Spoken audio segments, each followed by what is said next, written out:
कांग्रेस के साथ अगर आरएलपी का गठबंधन हो जाए तो कांग्रेस सरकार जीत सकती है, आपका क्या विचार है? देखो साहब, मैं इस बात के सख्त खिलाफ हूँ। ज्योति जी मिर्दा के साथ भाजपा के प्रचार करते हुए मिले थे नागौर जिले में। ज्योति मिर्दा को चाहते हैं तो वोट देंगे और ज्योति मिर्दा जीतेगी। इसमें चुनाव कहाँ सवाल है नहीं जीतने का। बाद में एक बार फिर से आपके नागौर जिला के डेगाना विधानसभा के 4 बार रहे विधायक और राजस्थान सरकार में राज्य मंत्री के दर्जे पर रहे वीर तेजा कल्याण बोर्ड के अध्यक्ष श्री रिशपाल सिंह जी मिर्दा साहब, जो एक बार फिर से हमें समय दिया, इसलिए पहले तो आपका बहुत बहुत साहब धन्यवाद, शुक्रिया कि आप हमारे चैनल पे जुड़े। भगवान राम जी, अभी कुछ दिन पहले मेरा इंटरव्यू आप करके गए थे, उसके लिए भी आपको मैं धन्यवाद देता हूँ। और आज दोबारा आप पधारे, इसलिए आपके चैनल का और आपका मैं बहुत बहुत हार्दिक आभार प्रकट करता हूँ। और जितने भी दर्शकों ने आपके चैनल के द्वारा मेरे इंटरव्यू को देखा, उनको भी मैं बधाई देता हूँ, उनके भी हृदय का आभार प्रकट करता हूँ।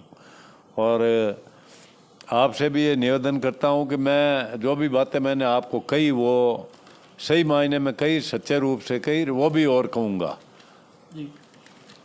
ऐसा कहा जाता है कि कांग्रेस में कोई हाथीरा केमनार है तो राजस्थान में प्रदेश लेवल पे अगर कोई है तो वो है आदरणीय मिर्दा साहब, रिशपाल सिंह जी मिर्दा साहब। साहब, ये बात सही है कि अभी कांग्रेस में लोकसभा के कार्यकर्ता संवाद कार्यक्रम हो रहा है आपके पड़ोसी जिला, आपके पड़ोसी लोकसभा क्षेत्र नागौर में, आपके राजसमंद नागौर में भी हुआ कार्यक्रम। कुछ लोग कह रहे हैं कि कांग्रेस के साथ अगर आरएलपी का गठबंधन हो जाए तो कांग्रेस सरकार जीत सकती है, आपका क्या विचार है? देखो साहब, मैं इस बात के सख्त खिलाफ हूँ। अभी हमारे यहाँ राजसमंद लोकसभा क्षेत्र की शकुंतला जी जो हमारे बन के आई थी प्रभारी, उन्होंने मीटिंग ली। हालांकि मैं उस मीटिंग में नहीं गया था, विजयपाल जो वहाँ से विधायक था वो गया था वहाँ मीटिंग में।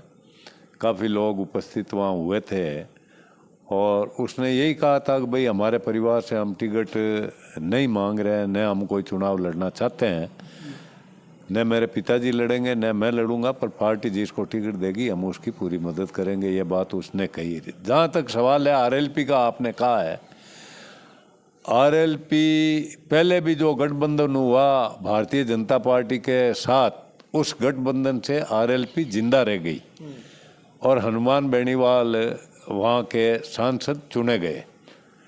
अब जो भी पार्टी इनसे गठबंधन करेगी वो पार्टी खुद खत्म हो जाएगी और ये जिंदा रहेंगे। वहाँ की कहानी कुल मिलाकर यही है। चाहे कांग्रेस इनसे गठबंधन कर ले, चाहे भारतीय जनता पार्टी इनसे गठबंधन कर ले, अब वो खुद पार्टी अपने पैरों पर कुल्हाड़ी मारेगी अगर इनसे गठबंधन किया तो। मैं तो जहाँ तक मेरा व्यक्तिगत विचार है इसके खिलाफ हूँ कि कोई भी राष्ट्रीय पार्टी इनसे गठबंधन करती है।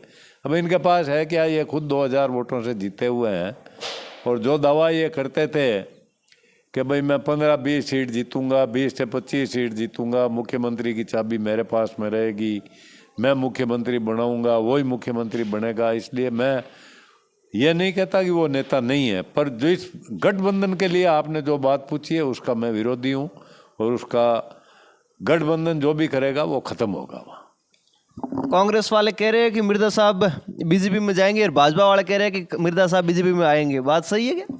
अभी ऐसी कोई बात नहीं है, ना कहीं चर्चा हुई है।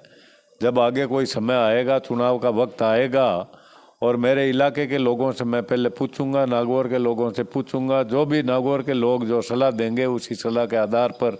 हालांकि मैंने पहले भी आपको बताया था, मेरा अब कोई स्वार्थ नहीं है, न मेरे को कोई चुनाव लड़ना है।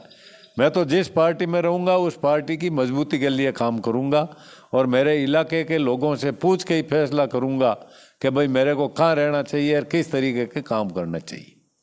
लोग ऐसे भी कह रहे हैं मिर्दा साहब नागौर से अपने ज्योति जी मिर्दा को चुनाव जितवाना चाहते हैं, इसीलिए कांग्रेस के अब की बार खिलाफ बोल रहे हैं। देखो, नागौर से चुनाव जितवाना तो नागौर की जनता के हाथ है। नागौर के लोग वोट देंगे, ज्योति मिर्दा चुनाव जीतेगी, पहले भी जीती थी और लंबे समय तक ज्योति मिर्दा के दादा नाथूराम जी मिर्दा ने राजस्थान के काश्तकारों की, 36 कौम के लोगों के काश्तकारों की सेवा की है। जो जमीन को जोतता है वो काश्तकार आज भी नाथूराम जी मिर्दा को याद करता है। इसलिए मेरे जीतने से और दूसरे के जीतने से कोई वो जीतेगी नहीं, कोई फर्क नहीं पड़ेगा। अगर उसकी पैठ जनता में अच्छी है और लोग उनके परिवार से जुड़े हुए हैं नाथूराम जी साहब के पीछे और ज्योति मिर्धा को चाहते हैं तो वोट देंगे और ज्योति मिर्धा जीतेगी। इसमें चुनाव कहाँ सवाल है नहीं जीतने का। ऐसा एक दो फोटो वायरल हुए थे, लोग ऐसे कह रहे हैं कि मिर्धा साहब एक दिन 2 दिन पहले या काफ़ी दिन पहले ज्योति जी मिर्धा के साथ भाजपा के प्रचार करते हुए मिले थे नागौर जिले में। नहीं, प्रचार तो मैं करने नहीं गया था कहीं भी। मैं तो मेरे विधानसभा क्षेत्र में मेरे विजयपाल के चुनाव में लग रहा था। ज्योति मिर्धा नागौर से चुनाव लड़ रही थी। मैंने ये बात ज़रूर कही थी कि ज्योति मिर्धा मेरी बेटी है, अगर वो चुनाव लड़ेगी तो मैं उसके चुनाव में मदद करने जाऊंगा। ये बात मैंने कही थी, मैं आज भी कह रहा हूँ, कही थी। मैं कहाँ मुकर रहा हूँ उस बात से। अभी के हाल ही दिनों में आप चुनाव के बाद भी लोकसभा के चुनाव में कहीं गए थे?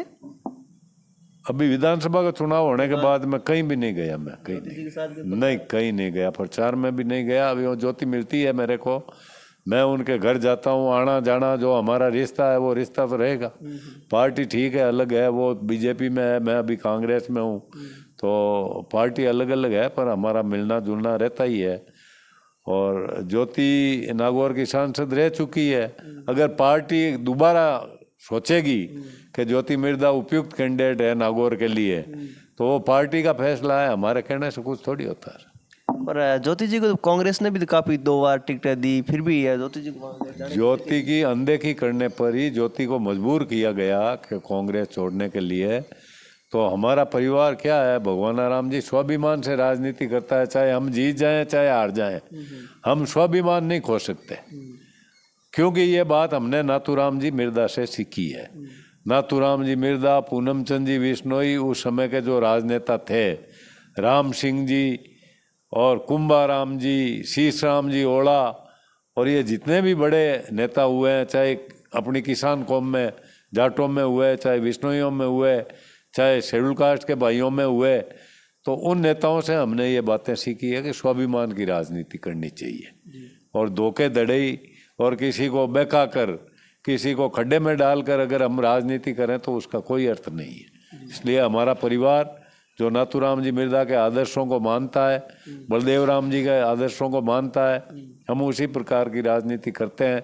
जब तक हमारी की राजनीति नागौर जिले की जनता चाहेगी क्या इन लोगों की सेवाएं अपने को लेनी है, जब तक हमारे को जिताते रहेंगे। नहीं लेनी है तो हम हमारे घर बैठेंगे, हमारा काम करेंगे।